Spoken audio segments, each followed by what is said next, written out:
Hey Wayne, what's God saying to you today? Sharon, I was thinking about a tennis match I had some years ago with a friend of mine. And after the match, he said it to me on a couple of different occasions. Man, you're super competitive. Or man, you're super aggressive, something like that. And at the time I thought, yeah, I probably played really good. But then I gave it some more thought and I realized that maybe he wasn't giving me such a compliment at all.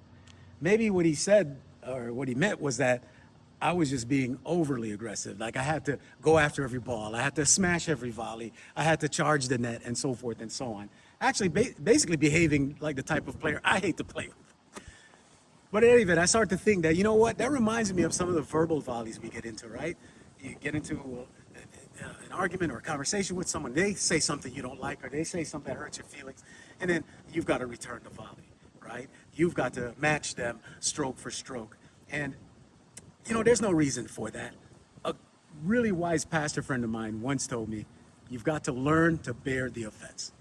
You got to bear the offense. That just because someone spikes the ball on you doesn't mean that you've got to spike the ball back.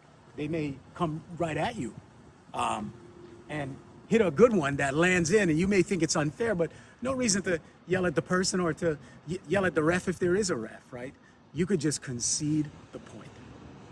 And it made me also think that that's exactly what Jesus did for us, in a sense, right? He bore the offense. He bore the offense of defamation of his character, lying on him, false trial, and offense of the cross itself. And that's just something that you and I can learn. That Jesus didn't spike the ball. He could have. He didn't return the volley. He didn't push back in that way. He bore the offense because he knew that he was answering to the Father. And I think you and I can learn from that and know that we can bear an offense and let God do our arguments for us. That's a good word, sir. Amen.